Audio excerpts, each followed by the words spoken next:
Halo teman-teman, selamat datang kembali bersama kami, Kak Yadi dan Kak Amar.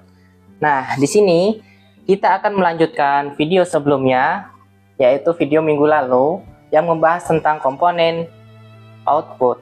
Nah, kemarin komponen output itu apa saja? Yang pertama ada LED, yang kedua adalah buzzer, yang ketiga adalah motor DC. Nah, bagi teman-teman yang belum mengikuti atau melihat video sebelumnya atau minggu lalu, bisa klik link di bawah ini.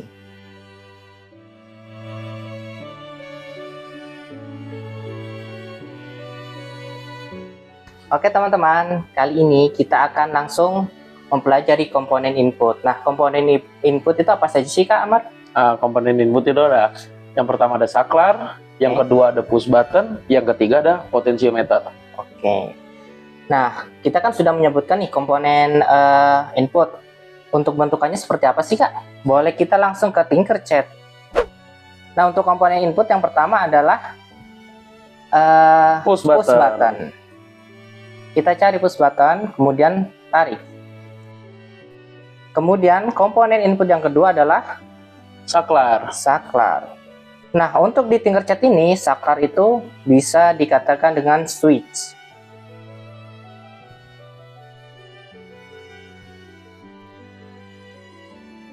Nah, kemudian komponen selanjutnya adalah Potentiometer.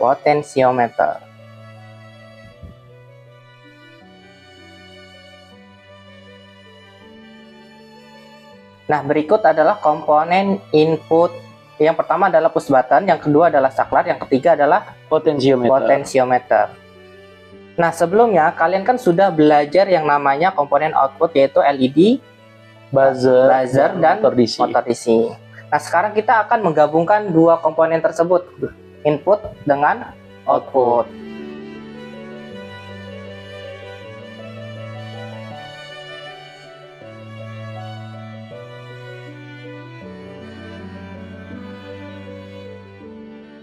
Sekarang kita akan menggunakan breadboard sebagai papan rangkaian. Bagi teman-teman, silakan cari breadboard yang ukuran small. Nah, kemudian bisa diarahkan menjadi seperti ini. Nah, pastinya kalian sudah belajar untuk membuat rangkaian output. Nah, langsung saja kita membuat yang pertama. Siapkan LED.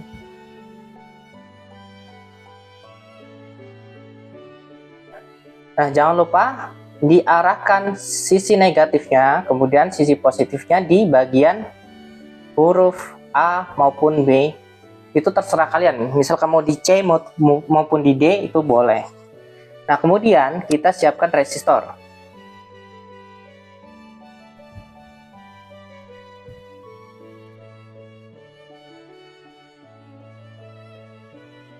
Ketika sudah, boleh langsung disambungkan.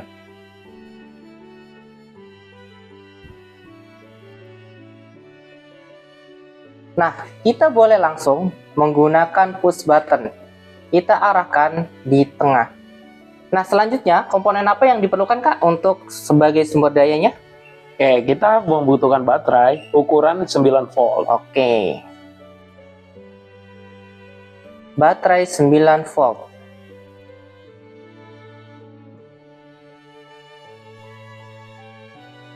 Nah, bagi teman-teman, jangan lupa menghubungkan atau membuat rangkaian kabel jumper dihubungkan dengan push button. Push buttonnya di nomor berapa itu kayak deh? Nah, untuk push button itu bisa kalian buat di nomor 8 dan nomor 10. Nah, untuk hurufnya bisa menyesuaikan dengan push button kalian masing-masing. Nah, sekarang waktu itu kan kalian sudah belajar sisi positif dan sisi negatifnya. Betul. Jadi sekarang kita tinggal langsung menghubungkan arus dari baterainya.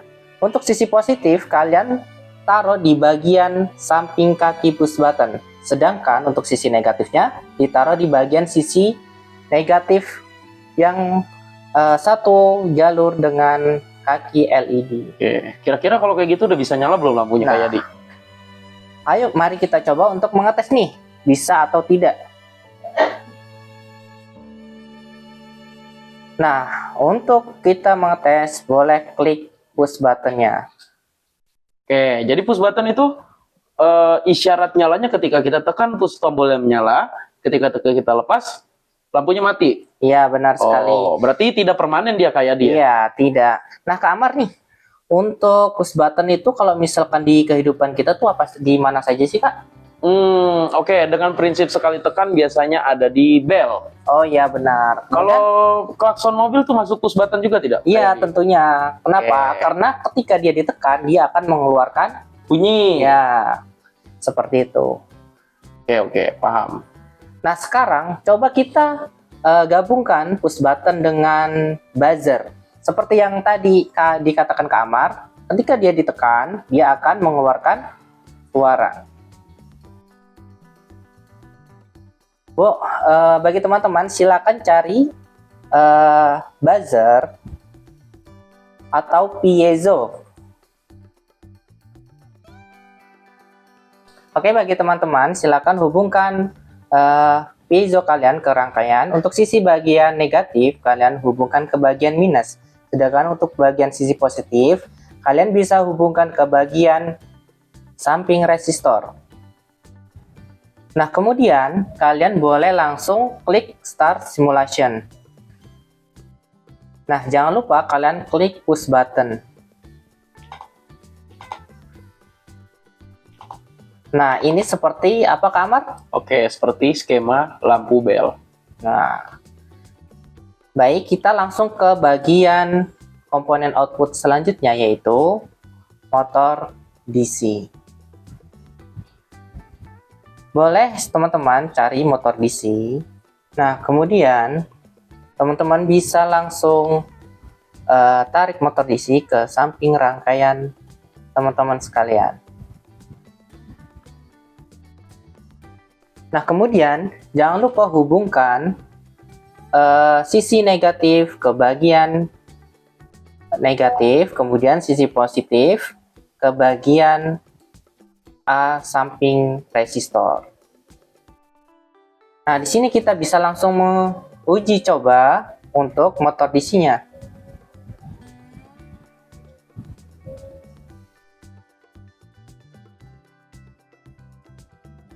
Oke, RPM yang dihasilkan berapa kayak di? Nah, untuk RPM-nya itu 6 RPM.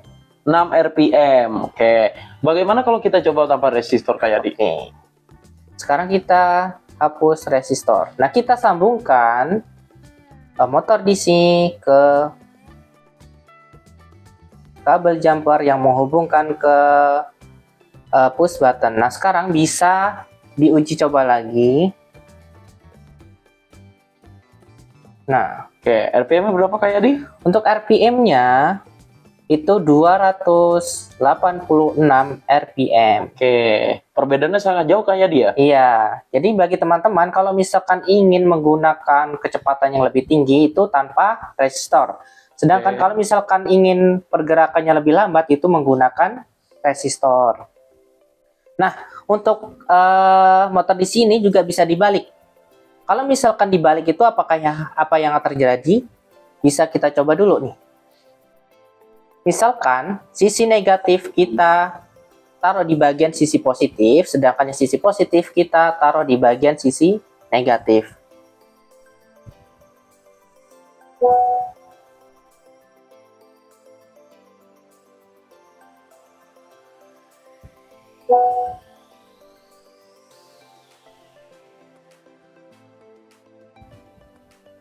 Bisa kita langsung start simulation. Nah, perbedaannya apa, Kamar? Oke, putarannya menjadi berlawanan arah. Nah, jika kita membalik ke sisi positif ke negatif, yang negatif ke positif itu akan bergerak mundur atau kebalikannya dari putaran sebelumnya. Oke, jadi kalau kita pasang positif negatif sesuai, maka akan berputar searah jarum jam. Tapi kalau kita pasang terbalik positif negatifnya, dia akan berputar berlawanan dari jarum jam.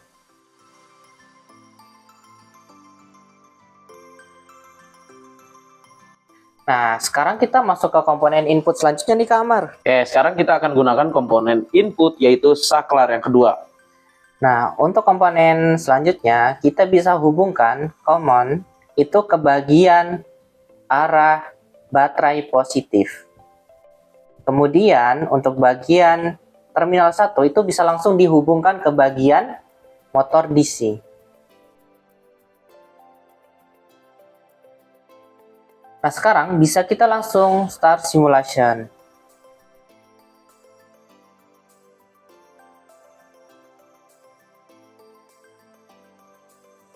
Berapa kayak di RPM yang dihasilkan? RPM yang dihasilkan adalah minus 286. Sama saja Oke, dengan 200. berarti kalau dihasilkan minus berarti putarannya lawan arah. Ya, Kalau misalnya dihasilkannya tidak ada minus berarti dia putarannya searah.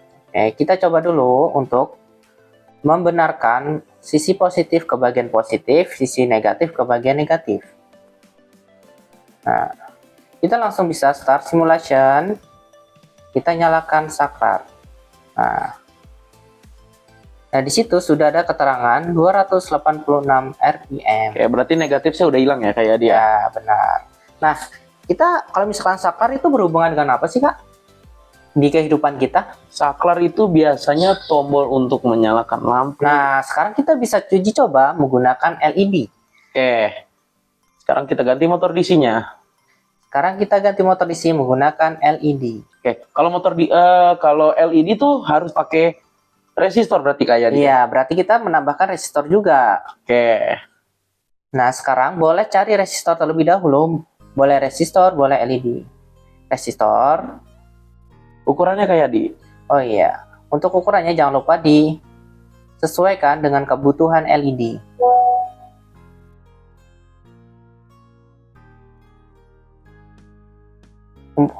Pertama, kalian hubungkan resistor terlebih dahulu, kemudian hubungkan saklar ke arah resistor. Kemudian kita atur resistor menjadi 220. Kilowattnya, kilo ohmnya diganti jadi ohm. Nah, sekarang kita ambil LED, kemudian hubungkan. Untuk bagian negatif, kalian hubungkan ke bagian sisi negatif, kemudian bagian positif kalian hubungkan ke samping resistor. Nah, di sini kita bisa langsung uji coba. Nah, di sini karena switch sudah di posisi nyala, maka LED langsung menyala. Coba, apakah bisa dimatikan lampunya? Oke, kita coba. Nah, Oke. jadi kalian bisa melihat mekanisme saklar seperti saklar di rumah-rumah kalian untuk menyalakan dan mematikan lampu. Oke, berarti fungsi saklar beserta push button itu sebenarnya sama, cuma beda mekanismenya kayak dia. Iya. Kalau misalkan push button itu menyala ketika ditekan, sedangkan ketika dilepas dia akan mati. Oke. Nah, untuk saklar atau switch, ketika dia di klik on, maka dia akan menyala, sedangkan kalau misalkan di klik off, dia akan mati. Nah, kemudian kita ke output selanjutnya, buzzer. Nah, kita cari buzzer. Kita arahkan ke rangkaian kita. Kemudian kita balik untuk sisi positif, kalian hubungkan ke bagian resistor, kemudian sisi negatif kalian hubungkan ke bagian negatif. Nah, sekarang kita bisa langsung uji coba nih. Klik start simulation, kemudian nah di sini saat kondisi menyala dia akan berbunyi. Nah, untuk mematikan klik off. Nah, itulah rangkaian menggunakan saklar dengan outputnya LED, motor DC, dan LED. Nah, sekarang kita masuk ke bagian komponen input yang terakhir, yaitu apakah, Amar? Potensiometer. Ya, kita akan menggunakan komponen input potensiometer. Nah, bagi teman-teman, boleh silakan siapkan potensionya masing-masing.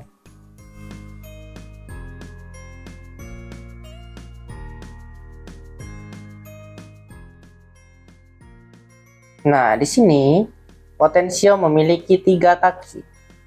Nah, yang pertama terminal 1, yang kedua wiper, yang ketiga terminal 2. Nah, di sini seperti saklar tadi, kaki 1 boleh diarahkan ke bagian resistor, kemudian tengah diarahkan ke bagian baterai. Nah, di sini coba Kak, kita apakah bisa langsung menggunakan potensio? Kita klik Start Simulation. Nah, di sini kita bisa langsung bisa menggunakan potensio. Nah, ketika kalian memutar, di situ bisa mengatur Hambatannya. ya. Jadi bisa diperbesar suaranya maupun diperkecil suaranya. Nah, Kak, mau nanya nih, kalau misalkan potensio sama resistor itu sama atau beda ya? Beda dong. Kegunaannya sama untuk menghambat. Bedanya potensiometer itu bisa mengatur hambatannya, sedangkan resistor itu hambatannya total penuh. Maka dia jika hambatannya 220, maka resistor tetap 220. Sedangkan potensio itu bisa dari 0 sampai 1000, 10.000, bahkan ratusan ribu. Oh, jadi seperti itu. Nah, jadi kalau misalkan kita menggunakan potensio, berarti tidak menggunakan resistor dong, Kak? Tergantung komponen yang kita pakai. Kalau untuk buzzer, mungkin efek sampingnya akan kecil. Untuk motor DC mungkin efek sampingnya putaran pelan.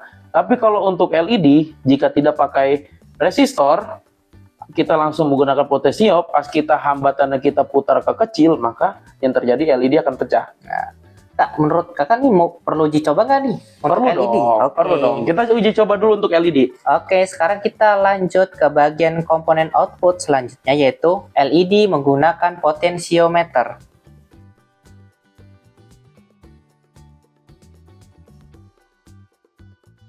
Nah, ini enaknya pakai resistor dulu apa enggak, Kak Amar? Oke, kita coba cara aman dulu. Pakai resistor. Oke. Untuk LED, untuk bagian negatif, kalian bisa langsung sambungkan ke bagian negatif. Kemudian yang bagian sisi positif, boleh kalian sambungkan ke bagian samping resistor. Nah, jadi setelah kalian sudah menghubungkan, boleh langsung uji coba. Klik Start Simulation.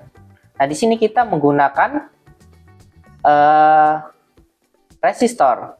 Maka di sini ada perbedaannya enggak? Nah, berarti aman nih, Kak, menggunakan resistor. Oke, tidak pecah ya. Ya. Oke, coba resistor dihapus. Kira-kira apa yang terjadi pada LED? Oke. Nah, sekarang kita coba hapus resistor, kemudian hubungkan LED ke bagian potensiometer. Nah, nih, nggak sabar nih, mau lihat apakah dia akan meledak atau tidak. Pelan-pelan. Oh iya, meledak. Jadi, ketika kalian menggunakan potensiometer ke LED, kalian memerlukan resistor. Itu wajib. Walaupun resistor sama potensiometer itu berfungsinya menghambat, tapi nilainya itu berbeda. Seperti itu. Oke, buat teman-teman bisa coba menyalakan 2-3 lampu menggunakan potensio, atau kalian bisa eksperimen lampu dan buzzer dengan potensio secara berbarengan. Kalian tinggal mengikuti contoh materi yang dijelaskan tadi, kalian susun dengan rapi, dan kalian coba. Boleh kalian coba satu persatu. Untuk pertemuan di materi input, kita sampai di sini dulu. Nanti akan ada challenge di materi berikutnya. Saya Amar, dan ini teman saya. Kayak di Oke, kami mengatakan goodbye.